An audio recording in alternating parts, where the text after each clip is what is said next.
Dela writes, my MVVs, welcome. Blublo's revenge, the humiliating showdown that exposed Ebony Igbi in the Ooni's court. As Ooni of Ife is rumored to have screamed when Blublo said she has evidence about the Stampede. Okay? Now, we are hearing that with all the buzz that is happening in the palace of the Ooni of Ife, Blublo has been very upset with Igbi over certain things that have happened. Now, one of those is that they had an altercation and she got very angry that she has tried to be a good person to Igbi and she expected Igbi to have reciprocated that gesture.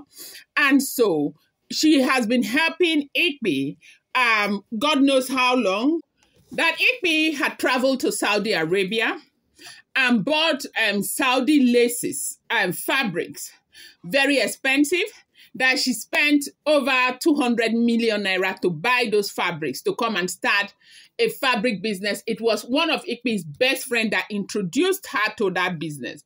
The woman claimed to have been making a fortune from that business. But sometimes you have to also consider your business environment and consider your own social cycle. Like Blublo was saying, that if she was going to go into any other kind of business, she's going to, establish a new pattern of adire, bring out new designs, best designs, modern designs, okay, of adire. And so that is why she goes to Senegal, she goes to other African countries to go and see the kind of designs that they have there, then to incorporate to the ones that she is doing here. That if she is to start up a business, she will look at the business that, can resonate with the people around her own social circle, because most times people patronize you based on your own brand, okay? She will not just jump into any business because somebody said that business is working for them. So what happened was that Igbi's friend had told Igbi that there was a certain kind of business that was working so well for her, that is the Igbi's friend, that Igbi should get into that business. And Igbi agreed and got into that business and invested a whopping sum of 200 million into that business. But when those laces came, when those fabrics came, Nigerians are not buying them. The Indian fashion is completely different from our fashion. And all the Saudi fashion, they are all completely different from our fashion. And you do know that Igbi is not living in the north. Igbi is living in Ile-Ife and Lagos, right? And so if Igbi were to be living in maybe Kano, or probably has a shop in Kano, that business probably would have worked for her. But when she kept lamenting and whining over the fact that her money is being tied down, the business is not moving as it should, and all of that, Blublo said, okay, let me help you. Let me start, okay, selling. And they brought some of them to Blublo's shop right there in Ile-Ife, not even in Lagos. Ile-Ife alone. Let her try by herself. They said they brought those things in December. By the time this whole katakata happened, Blublo had already made 21 million naira for Igbi. That is on sales alone, right? And so when Igbi did this drama, when she sat down with Ebony and counseled Ebony that Ebony should not listen to Igbi again, that Ebony is sinking, Ebony is sinking, and she's actually obviously looking for somebody who will sync with her. Ebony went to go and tell Igbi. And Igbi now came for Blublo. And it was a very serious altercation, big time. I told you guys this yesterday. And so Blublo too got angry. And in her anger, she decided to go and call her people to bring Igbi's fabric from her shop, where she is displaying her fabric in Ile-Ife. She went and asked them to bring her fabric. Remove it. I don't want it anymore in my shop. What the hell is wrong? And that was what happened. And when that happened, Igbi did not take it kindly because Igbi said she wasn't around when this happened. And Igbi now decided to say that she had lost some fabrics. First of all, she said it was 13 million. It went from 13 million to 21 million naira fabric that she lost, okay? And meanwhile, the person that they handed over this fabrics to said the number that they handed over to her was what she handed over to Igbi. And then Kabiyesi was asking, the number that they handed over to the girl, was it the number that was left in Blublo's shop? Igbi said yes. So how is it Blublo's business? Igbi said because Blublo did not tell her that she was bringing those things and Blublo must pay.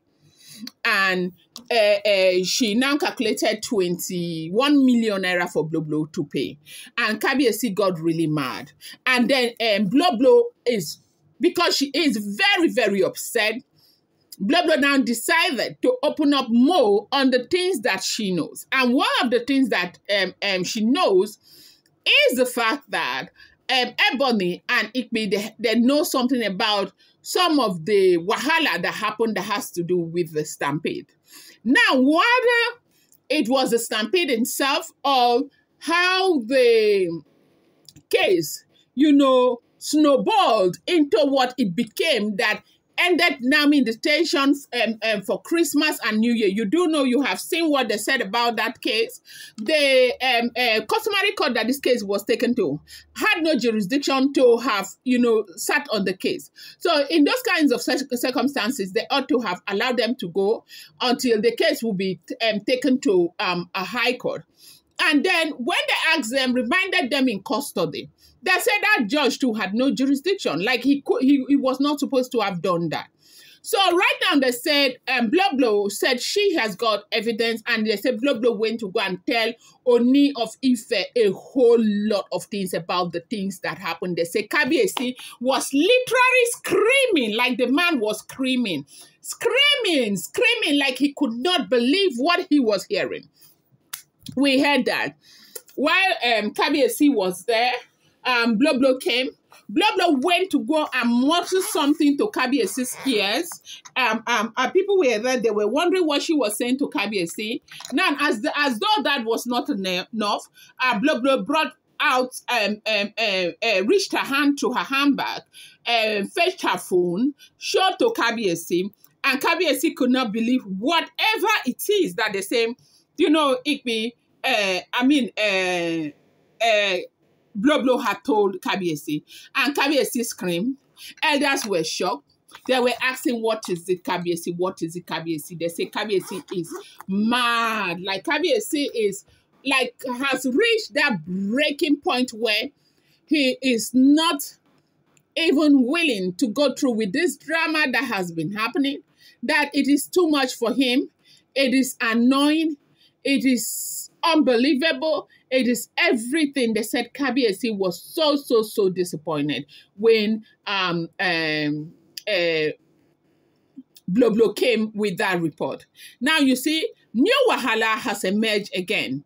Now, the more they try to drag people, the more they are falling deeper into the problems that they are trying to create for Olori Naomi. I'm going to bring you more update. Do not forget that the following content is based on rumor and speculation found online. It's not been verified and should not be seen as fact. I'm going to bring you more update. Appreciate you guys. Thank you.